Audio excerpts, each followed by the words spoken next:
پاک کے آخری نبی صلی اللہ علیہ وسلم کا فرمان عالی شان ہے، جو نماز کی پابندی کرے گا اللہ پاک 5 باتوں کے ساتھ اس کا اکرام یعنی عزت فرمائے گا۔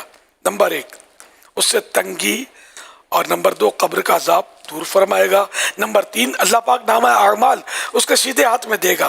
نمبر 4 وہ پل صراط سے بجلی کی سی تیزی سے گزر جائے گا۔ اور نمبر 5 جنت میں بغیر حساب داخل ہوگا۔ اور جو سستی کی وجہ سے نماز چھوڑے گا اللہ پاک اسے 15 سزائیں دے گا، 5 دنیا میں، 3 موت کے وقت، 3 قبر میں، اور 3 قبر سے نکلتے وقت۔ دنیا میں ملنے والی 5 سزائیں: نمبر 1 اس کی عمر سے برکت ختم کر دی جائے گی۔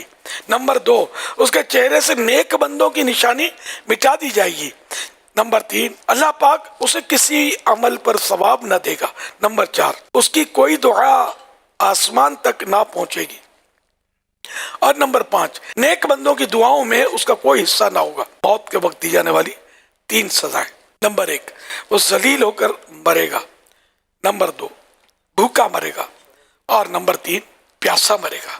اور اگر اسے دنیا بھر کے سمندر پلا دیے جائیں پھر اس کی پیاس نہ بجھے گی۔ قبر میں دی جانے والی 3 سزائیں: نمبر 1 اس کی قبر کو اتنا تنگ کر دیا جائے گا کہ اس کی پسلیاں ایک دوسرے میں داخل ہو جائیں گی۔ نمبر 2 اس کی قبر میں آگ بھڑکا دی جائے گی، پھر وہ دن رات انگاروں پر الٹ پلٹ ہوتا رہے گا۔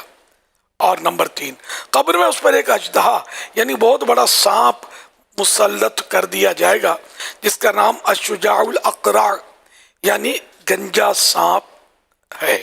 اس کی آنکھیں آگ کی ہوں گی جبکہ ناخن لوہے کے ہوں گے۔ ہر ناخن کی لمبائی 1 دن کی مسافت یعنی فاصلے تک ہوگی۔ وہ میت سے کلام یعنی بات کرتے ہوئے کہے گا، میں الشجاع الاقرع یعنی گنجا سانپ ہوں۔ اس کی آواز کڑک تار بجلی کی سی ہوگی۔ وہ کہے گا، میرے رب نے مجھے حکم دیا ہے کہ نماز فجر ضائع کرنے پر طلوع آفتاب یعنی سورج نکلنے تک مارتا رہوں، اور نماز ظہر ضائع کرنے پر عصر تک مارتا رہوں، اور نماز عصر ضائع کرنے پر مغرب تک مارتا رہوں، اور نماز مغرب ضائع کرنے پر عشاء تک مارتا رہوں، اور نماز عشاء ضائع کرنے پر فجر تک مارتا رہوں۔ جب بھی وہ اسے یعنی مردے کو مارے گا تو وہ 70 ہاتھ تک زمین میں دھس جائے گا، اور وہ نماز ترک کرنے والا قیامت تک اس عذاب میں مبتلا رہے گا۔ قیامت میں ملنے والی 3 سزائیں: نمبر 1 وہ حساب کی سختی، نمبر 2 رب قہار کی ناراضی، اور نمبر 3 جہنم میں داخلہ۔ بہرحال یہ کہ سب سے بڑا اس میں جو نقصان ہے نا نماز نہ پڑھنے میں، اللہ کی ناراضی۔ ساری سزائیں اپنی جگہ پر ہیں ویسے، لیکن اللہ کی ناراضی یہ سب سے بڑی سزا ہے۔ اگر کوئی اس پر غور کر لے تو، اور ہمیشہ مطلب یہ ذہن میں رکھے، اور گڑگڑاتے رہیے اللہ کی بارگاہ میں کہ یا اللہ تو راضی رہنا، مولا تو راضی رہنا، تو ناراض نہ ہونا۔ اگر رب ناراض ہوگا تو پھر بربادی مقدر ہے۔ اللہ پاک ہمیشہ کے لیے ہم سے راضی ہو۔